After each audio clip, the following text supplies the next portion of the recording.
Bienvenidos a la tercera semana de la serie de secuelas.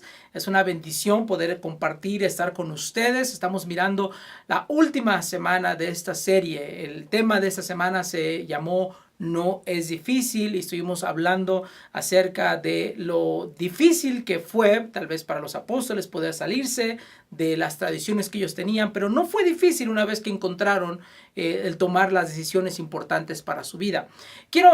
Para empezar este estudio, quiero animarte a recordar un poquito acerca de cómo fue tu experiencia cuando te entregaron una Biblia por primera vez. ¿Cuándo fue el momento en el cual alguien tal vez te regaló una Biblia y tal vez hasta tu nombre venía puesto por ahí en la portada de la Biblia? ¿Cuál fue tu experiencia en ese momento? La verdad es de que no sé cuál fue tu experiencia, pero la mayoría de nosotros, cuando nos entregaron una Biblia, ni siquiera nos dijeron que la Biblia tenía que estar separada en dos pactos, en el Antiguo y el Nuevo Pacto. Había un Nuevo y había un Antiguo Testamento y nadie nos dijo nada de eso. Por lo menos nos deberían de haber dado instrucciones acerca de cómo nosotros deberíamos de estudiar la Biblia y cómo nosotros deberíamos de relacionarnos con el contenido bíblico. Y lo que sucede cuando no nos dan unas instrucciones acerca de cómo leer la Biblia o cómo vienen las divisiones de la Biblia o dónde debo de leer en la palabra de Dios, lo que viene sucediendo es que muchas personas dejan la Biblia, prefieren no leerla. Es interesante, la mayoría de la gente cree que la Biblia es la palabra de Dios. La mayoría de la gente, si yo haría una encuesta, ellos pensarían o dirían, yo creo que es verdad lo que está escrito en la palabra de Dios. Pero también las encuestas y los números y las estadísticas nos dicen que aunque la gente cree que la Biblia es la palabra de Dios y que aunque la gente cree que la Biblia, lo que dice en la Biblia es verdad, muy pocas personas la leen. Es decir, la crees de Dios, crees que es verdad, pero no se lee. Imagínate esto.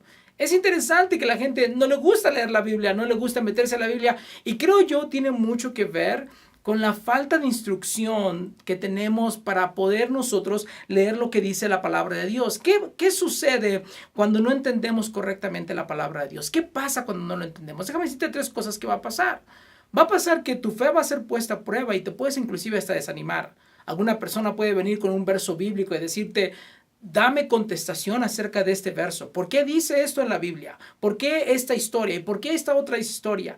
Y nos sentimos nosotros como obligados a tratar de defender nuestra fe porque hemos puesto el fundamento de nuestra fe en algún verso bíblico. Y a través de lo que hemos estudiado, nosotros en esta serie nos damos cuenta que el fundamento bíblico no está el fundamento de nuestra fe no está en un verso bíblico, sino que está en un evento, es decir, en la resurrección de nuestro Señor Jesucristo. Imagínate cuando venga un científico o una persona un ateo, que ponga en duda el Génesis, el momento en que ponga en duda el Génesis o el diluvio, algunos de los eventos que describe la palabra de Dios, tal vez tu fe se puede tambalear. Sí, cuando nosotros no leemos correctamente la palabra de Dios, puede haber momentos en los que nos vamos a confundir. No solamente nos vamos a desanimar, pero también nos podemos confundir. Y por último, también podemos ver que empezamos a tener un cristianismo el cual no fue lo que intentó entregarnos Jesús a nosotros como cristianos. Empezamos a vivir algo totalmente diferente a lo que Dios intentó. Un cristianismo deforme en muchos aspectos. Por eso es importante entender la palabra de Dios y por eso es tan importante entender las divisiones y cómo nosotros debemos de relacionarnos. No es difícil, en el sermón estuve hablando acerca del concilio, un concilio que fue tan importante, específicamente el libro de los Hechos en el capítulo 15. Este concilio se llevó a cabo porque algunos judíos estaban viniendo detrás de Bernabé y de Pablo, enseñando a los nuevos creyentes que si ellos no cumplían con la ley de Moisés, entonces ellos no podían ser salvos. Ellos deberían de ser circuncidados para encontrar la salvación. Pablo, Bernabé y estos judíos tuvieron una gran discusión. Además, Pedro ya también había tenido algún encuentro con los gentiles, había ya estado compartiendo a gentiles y el Espíritu Santo se había derramado a los gentiles. Y entonces tuvieron que venir a Jerusalén. Pero pregúntate, ¿Por qué ellos tuvieron que venir a Jerusalén? ¿Y por qué tuvieron que venir con los apóstoles específicamente? Bueno, ellos tuvieron que venir a Jerusalén y tuvieron que venir con los apóstoles. Primero porque los apóstoles eran los que eran la autoridad, eran los líderes de la iglesia y los que ellos iban a decidir. Entre ellos estaba Juan, estaba Pablo, estaba Pedro, estaba Silas, estaba Bernabé, estaba Santiago. Te estoy hablando de apóstoles y personajes tan importantes de la primera iglesia. Y aparte, ¿por qué ellos tendrían que venir a Jerusalén? Porque no había una Biblia, no había un Nuevo Testamento. La Biblia como la conocemos el día de hoy y las cartas de Pablo que en nuestro conocimiento todavía no estaban escritas en aquella temporada, porque eso está hablando de 20 años después de la resurrección de nuestro Señor Jesucristo. Así es que no habían cartas de Pablo para hacer referencia, no había nada de esto. No tenían una Biblia como para decir, vayamos a la Biblia y veamos qué es lo que dice Dios. No tenían nada de ello. Así es que están tratando de entender y de encontrar una respuesta. ¿Qué hacemos? ¿Los gentiles deben de obedecer la ley y los profetas o no deben de obedecer la ley y los profetas? ¿Cómo debe de ser? Porque algunos judíos decían que ellos solamente podían ser salvos a través de la circuncisión, salvos por cirugía. Pero Pablo está hablando de que la gente alcanza la salvación por la gracia de Dios y no por obedecer la ley de Moisés. Y había una gran discusión en ese sentido. ¿Y qué es lo que sucede entonces? Que viene Santiago. Y es bien importante entender esto. Santiago es el hermano de Jesús. Él no era uno de los apóstoles. Durante el tiempo en que Jesús vivió en la tierra, Santiago no era parte de los apóstoles. Pero qué increíble testimonio de que el propio hermano de Jesús, después de que Jesús resucita, entonces Santiago se entrega completamente a Jesús y ahora lo miramos y lo vemos como uno de los líderes principales de la iglesia. Y Santiago va a darles respuesta. Y eso era lo importante de este concilio. La agenda del concilio era saber o responder a la pregunta, ¿cuál debe de ser la relación de los gentiles con la ley y los profetas? ¿Cómo deben de relacionarse estos gentiles con la ley y los profetas? ¿Deben de obedecer la ley o no deben de obedecer la ley? Y esto es bien importante lo que acabo de decir. Vamos a hacer una pausa. Porque a ti y a mí nos enseñaron que la Biblia, toda la Biblia, el Antiguo y el Nuevo Testamento, debemos de obedecerlo porque es de Dios. Pero este concilio está tratando de entender, los gentiles deben de obedecer la ley y los profetas, es decir, el Antiguo Testamento o no. Ellos no están poniendo en duda si el Antiguo Testamento viene o no de Dios. Ellos saben que viene de Dios. Pero lo que ellos están tratando de responder es si los gentiles, el nuevo pacto, debe de obedecer la ley y los profetas. Entonces, ¿esto qué pasaría? Que ellos definen que ellos no deben, los gentiles no deben de seguir esa ley. Primero, ni es su ley, ni la entienden siquiera. Los gentiles no se les ha enseñado de Moisés, no conocen acerca de David, no conocen nada del pueblo de Israel. Así es que para los gentiles esta ley era algo totalmente extraño. Y Santiago dice, no deben de hacerlo. Y eso es lo que dice. Déjame leerte algunos versículos. En Hechos capítulo 15, versículo 19, dice así. Y mi opinión entonces es que no debemos de ponerles obstáculos a los gentiles a que se conviertan a Dios. Primero, Santiago dice, no hay que ponerles obstáculos. Santiago entonces va a dar unas frases muy importantes que define nuestra relación de los gentiles con el antiguo pacto. Y dice así Santiago, al contrario, dice, versículo 20, al contrario deberíamos escribirles y decirles que se abstengan de comer alimentos ofrecidos a ídolos, de inmoralidad sexual, de comer carne de animales estrangulados y de consumir sangre. 4 extraños mandamientos que Santiago está dando a los gentiles. ¿Será que Santiago está escogiendo parte de la ley y diciendo, ustedes tienen que obedecer esto? ¿Será que Santiago está mirando la ley otra vez y diciendo, toda la ley no la deben de obedecer, pero sí deben de obedecer esta parte? Sabemos que no es así. Y sabemos que no es así por la contestación o la razón que nos da Santiago ante esos mandamientos a los gentiles. Y dice así en el versículo 21. Dice, pues estas leyes de Moisés se han predicado todos los días de descanso en las sinagogas judías en cada ciudad durante muchas generaciones. Santiago lo que está diciendo es lo siguiente. La razón del por qué les estamos pidiendo a ustedes gentiles que obedezcan estas 4 cosas que les estoy diciendo es porque esto se ha predicado en las sinagogas y no queremos ofender a nuestros hermanos judíos que se están convirtiendo al cristianismo. Es decir, lo más importante es la unidad en la iglesia.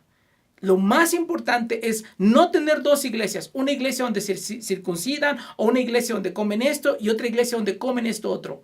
Santiago apunta completa y totalmente a lo que es la unidad. La pregunta, por supuesto, para nosotros es, ¿qué hacemos con el Antiguo Testamento entonces? Déjame decirte lo que tenemos que hacer. Déjame decirte y explicarte lo que tú y yo tenemos que hacer. Primero, el Antiguo Testamento es muy importante. Es muy importante porque ahí conocerás la historia de Dios. La historia de cómo Dios va formando un plan increíble para llegar a la persona de nuestro Señor Jesús. Primero. Segundo, en el pueblo de Israel, tú y yo podemos mirar un poquito de la forma en cómo Dios trata a aquel que ama. Porque ahora ya no es solamente Israel al que ama a Dios, ahora nos ama a todos, no hay favoritismos. Y Dios ahora nos ama a cada uno de nosotros. Y cuando nosotros miremos a Israel en el Antiguo Testamento, nos estamos mirando nosotros mismos. Nosotros ahora somos esa nación especial, esos hijos de Dios especiales, simplemente para Dios. A través del trato de Dios con Israel, tú y yo nos podemos mirar ahí.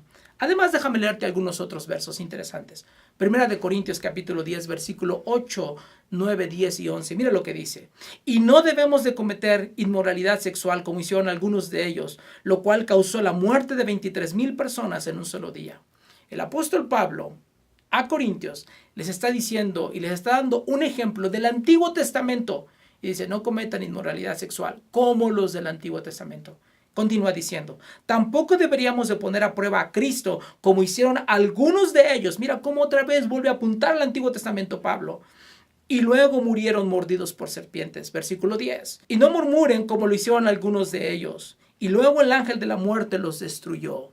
3 ejemplos que Pablo nos da del Antiguo Testamento a los creyentes del Nuevo Testamento. Y termina diciendo en el versículo 11, estas cosas les sucedieron a ellos como ejemplo para nosotros. O sea, el Antiguo Testamento es un ejemplo para ti, para mí, de lo que nos puede pasar para bien o para mal cuando hacemos las cosas bien o cuando hacemos las cosas mal. Ahí nos podemos mirar tú y yo.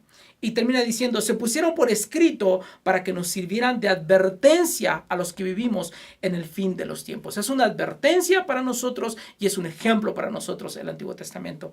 Romanos 15:4. Tales cosas se escribieron hace tiempo en las Escrituras para que nos sirvan de enseñanza. Pablo otra vez a Romanos les dice, el Antiguo Testamento es para darte a ti enseñanza. Y las Escrituras nos dan esperanza y nos dan ánimo. Pablo dice, hay enseñanza, hay ánimo, hay esperanza, hay enseñanza. Y dice, y mientras esperamos con paciencia hasta que se cumplan las promesas de Dios. Y quiero dejarte este otro último verso que está en Salmos capítulo 102, versículo 18. Que esto quede por escrito para los que aún no han nacido, para que alaben al Dios, el pueblo que está por nacer. Es decir, para ti y para mí, que todavía no habíamos nacido en este tiempo que se escribió este salmo, fue escrito todo esto para nosotros. Sí, lo miramos el Antiguo Testamento, pero los apóstoles, cuando ellos tenían que traer la respuesta, no fueron al Antiguo Testamento a mirar cómo deberían de responder a los gentiles. Los apóstoles fueron a las enseñanzas de Jesús como su máxima autoridad para el nuevo comienzo, para el nuevo pacto, para estos creyentes que estaban viniendo ahora a conocer a Cristo. Sí, muchas veces nosotros pensamos, ¿qué dice la Biblia? En vez de eso deberíamos de decir, ¿qué dice el Nuevo Testamento? ¿Qué dice Jesús? Porque ahí es donde nosotros, los gentiles, los nuevos creyentes, los del nuevo pacto, encontramos la enseñanza que nosotros necesitamos. Y podemos ir al Antiguo Testamento y mirar un ejemplo, una enseñanza, una esperanza, un ánimo. Podemos mirarnos en el pueblo de Israel, mirar sus errores, sus equivocaciones y que nos sirvan de ejemplo y que nos sirvan a nosotros de enseñanza. Reflexionemos. Nosotros deberíamos de adaptarnos a las cosas nuevas. A los judíos les costó trabajo. Ya lo miramos. Todo un concilio, todas estas situaciones, estaban ellos atados a sus tradiciones. Pero algo nuevo estaba viniendo. Y los judíos tuvieron que adaptarse, tuvieron que cambiar. Los gentiles también tuvieron que hacerlo. Y ahora nos toca a nosotros. Por favor, iglesia, no te confundas cuando de repente miras una nueva forma de hacer iglesia, una nueva estrategia de hacer iglesia. No pienses que esto no es de Dios. ¿Por qué? Porque si los gentiles y los judíos no se hubieran adaptado a las cosas nuevas, nuestra fe el día de hoy estaría dependiendo de que ellos lo hicieron y lo hicieron correctamente. Si nosotros no nos adaptamos, si nosotros no creemos que Dios está haciendo algo nuevo, la fe de la siguiente generación va a ser afectada por nuestra falta de no querer aceptar algo nuevo de lo que Dios está haciendo. Y te voy a decir esto, Dios va a usar todo menos pecar para alcanzar a uno más para Cristo. Si el cristianismo no es un judaísmo mejorado, es algo mejor, es algo mucho mejor, es un nuevo pacto, porque la Biblia no creó el cristianismo. Lo que creó el cristianismo fue la resurrección de nuestro Señor Jesucristo. Y ese evento es nuestro fundamento y sus enseñanzas y todo el Nuevo Testamento nos enseñan a nosotros cómo ahora nosotros podemos vivir. Los quiero dejar para que tomen un tiempo para ir por sus preguntas, para discutir. Entre más abiertos ustedes estén, más van a poder recibir de Dios. Fue un placer estar con ustedes durante estas 3 semanas. Espero que las hayan disfrutado. Hasta pronto.